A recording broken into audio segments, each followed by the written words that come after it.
तो दोस्तों नमस्कार, स्वागत करते हैं एक बार फिर से आपका Sahib Kabir medical store channel पर।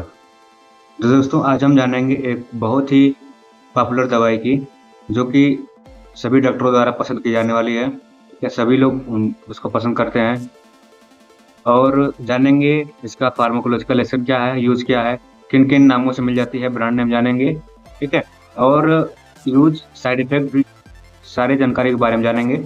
तो बने रहिए हमारे साहिब कबीर मेडिकल स्टोर के चैनल चैनल के साथ। और भी अन्य जानकारी के लिए यदि आपको और भी दवाइयों के बारे में जानकारी चाहिए तो सब्सक्राइब अवश्य कर लें, क्योंकि इसमें हम सारी दवाइयों को कवर करने की कोशिश करेंगे। और यदि कोई भी दवाई अगर हमसे छूट जाती है तो आप कमेंट में अवश्य बताएं। तो जैसा कि आप देख सकते हैं दोस्तों, नोवामोक्स का एक ऐसा टैबलेट कुछ इस प्रकार का दिखता है, ठीक है? इसमें लिखा भी है नोवामोक्स 500 mg में, ठीक है? और आप देख सकते हैं कि दूसरे ब्रांड की भी ये दवाई हमारे पास है, ठीक है? दूसरे ब्रांड की दवाई हमारे पास है, एल्मॉक्स के नाम से है ये 500। इसमें इस ब्रांड की आपको बहुत सी सारी दवाइयाँ मिल जाएंगी, ठीक है? 500 mg में, 250 mg में, ठीक है? बच्चों के लिए 10-20 mg में, 25 mg में। और यदि आपके पास टैबलेट नहीं भी है तो आप उसको सिरप को यूज़ कर सकते हैं बच्चों को देने के लिए, ठीक है? तो आप जानते हैं इसका फार्माकोलॉजिकल एक्शन क्या क्या है। दोस्तों नोवामोक्स में जो पाया जाने वाला एमोक्सिसिलिन है, ठीक है? एमोक्सिसिलिन साल्ट है, वो क्या काम करता है, आपका सेल वॉल सिंथेसिस को रोकता है। जो बैक्टीरिया के सेल वॉल सिंथेसिस हो रहे हैं, मतलब बढ़ रहे हैं बहुत ज़्यादा हमारी बॉडी में, उसको वहाँ पे उसको रोकता है। तो दोस्तों ये कैसे रोकता है हमारे बैक्टीरिया को बढ़ने से? ये क्या काम करता है कि जो पेनिसिलिन बाइंडिंग है, प्रोटीन है, ठीक है? उससे उससे जुड़कर जो हमारे बॉडी में पेनिसिलिन बाइंडिंग प्रोटीन है, उससे जुड़कर क्या काम करता है, उसको रोकता है, ठीक है? उससे जुड़कर उसको रोकता है। जो हमारा बैक्टीरिया का सेल वॉल ग्रो होता है बहुत तेज़ी से, उसको रोकता है। और परिणाम स्वरूप क्या होता है, बैक्टीरिया की दीवार कमज़ोर पड़ जाती है उससे, ठीक है? उससे जो बैक्टीरिया की दीवार होती है वो कमज़ोर पड़ जाती है। तो ऊपर आप देख सकते हैं किस प्रकार से ये काम करता है। और ये केवल बैक्टीरियासाइडल है दोस्तों, इस बात को ध्यान से देखिएगा, सुनिएगा कि ये केवल बैक्टीरिया को रोकता है, ना कि वायरस को। वायरस, अगर आपको वायरल इन्फेक्शन हो गया है तो ये एमोक्सिसिलिन बिल्कुल नहीं काम करेगा। मान लीजिए अगर आपको जुकाम हो गया है और ये यदि वायरस के कारण हुआ है आपका, तो ये काम नहीं करेगा। अगर बैक्टीरिया के कारण हुआ है तो ठीक है, कोई दिक्कत नहीं, लेकिन वायरल फीवर में बिल्कुल काम नहीं करेगा। तो इन बातों का आप ज़रूर अवश्य ध्यान दीजिएगा। अब आइए जानते हैं यूज़ कहाँ पे इसका यूज़ होता है। तो दोस्तों अब जान लेते हैं इसका यूज़ क्या क्या है, कहाँ पर ये यूज़ होता है।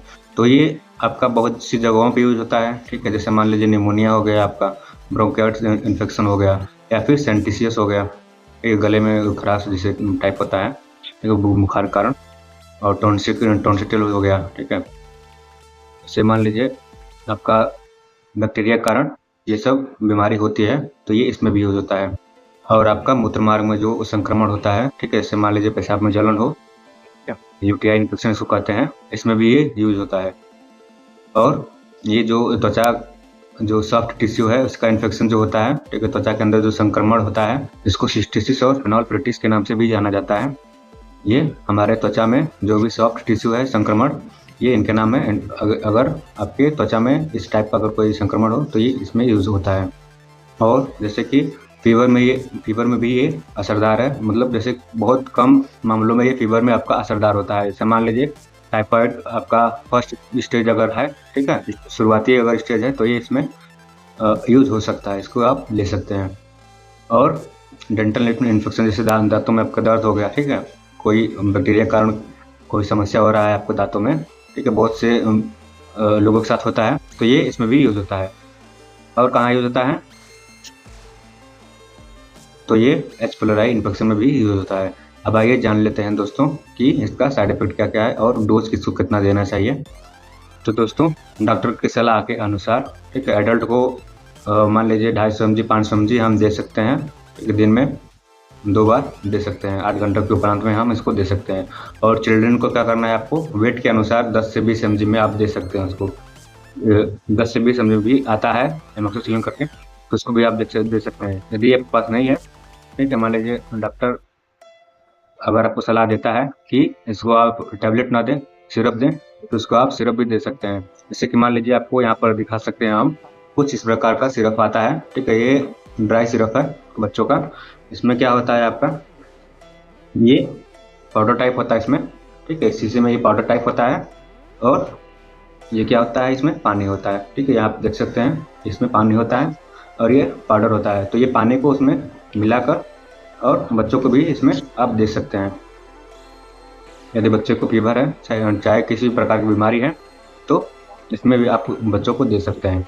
अब आइए जान लेते हैं कि इसका साइड इफेक्ट क्या क्या है। तो दोस्तों, जैसा कि आप जानते हैं, किसी भी दवाई का, यदि आपका कोई भी दवाई हो जाए, चाहे कैल्शियम हो गया, चाहे विटामिन हो गया, ठीक है, चाहे एंटीबायोटिक्स हो गया, यदि आप किसी भी दवाई का ओवरडोजिंग करते हैं, ठीक है, ज़्यादातर पर इसको लेना शुरू कर देते हैं, तो उसका आपको साइड इफेक्ट देखने को मिलेगा ही मिलेगा। और यदि आप गलत टाइम पे भी ले लेते हैं, मान लीजिए डॉक्टर ने कहा है कि आप इस टाइम पे लीजिएगा और आपने गलत टाइम पे ले लिया, ठीक है, चाहे खाली पेट ले लिया। अगर मान लीजिए कहा अपने आपके डॉक्टर ने खाना खाने के बाद ही खाना है और आपने कहा कि क्या असर पड़ता है, हम खाने के बाद, खाने से पहले ही ले लेते हैं, खाना तो बाद में खा लेंगे, तो उस समय आपको कुछ साइड इफेक्ट्स देखने को मिल सकते हैं। वो क्या क्या हैं, जैसे मान लीजिए आपका मतली होगा, ठीक है, मान लीजिए उल्टी जैसा महसूस होगा और उल्टी भी हो सकता है, आपको दस्त भी हो सकता है, ठीक है। मान लीजिए आपका लूज मोशन होना शुरू हो जाएगा और त्वचा पर रैशेस पड़ जाएंगे। मान लीजिए यदि आपका किसी को एमोक्सिसिलिन से जैसे एलर्जी है, मान लीजिए बहुत से लोगों को मतलब बहुत से ऐसे लोग होते हैं जिसको एमोक्सिसिलिन से एलर्जी होता है, तो उनके त्वचा पर रैशेस हो जाते हैं, चकते चकते पड़ जाते हैं, ठीक है, ओवरडोजिंग के कारण भी होता है। और एलर्जी में आपका खुजली होने लगेगा, ठीक है, सूजन हो जाएगा, त्वचा में बहुत सूजन हो जाएगा। तो पहले आप मरीज की जांच कर लें, ठीक है, किसी भी व्यक्ति की जांच कर लें कि इसको कहीं एलर्जी तो नहीं ना है। उसके बाद इस दवाई को आप देना शुरू करें, कि डॉक्टर की सलाह के अनुसार इसको देना शुरू करें आप। और यदि आप लंबे समय तक लेते हैं, ठीक है, तो इसका फंगल इसमें इन्फेक्शन भी देखने को आपको मिल जाएगा। मान लीजिए लंबे समय तक इसको ले रहे हैं आप हमेशा रेगुलर, तो फंगल इन्फेक्शन आपका देखने को मिल जाएगा। अब दोस्तों आइए जान लेते हैं कि इसमें क्या क्या सावधानी बरतनी है आपको, ठीक है।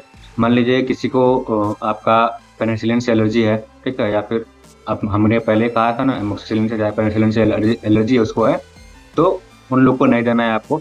और किडनी की जो जिसको समस्या है, ठीक है, जैसे मान लीजिए कोई किडनी फेलियर है, ठीक है, किसी का किडनी में स्टोन है, तो आप इसको ना दें। और प्रेगनेंसी के दौरान आप यदि आप दे रहे हैं किसी महिला को, ठीक है, तो आप डॉक्टर से सलाह अवश्य ले लें, ना तो नहीं तो उसको नहीं देना है। और एंटीबायोटिक अगर आपको जैसे डॉक्टर ने बोल दिया है कि इसको 10 दिन या फिर 15 दिन तक इसको लेना है रेगुलर, ठीक है, तो इसका कोर्स बना के देता है आपका डॉक्टर।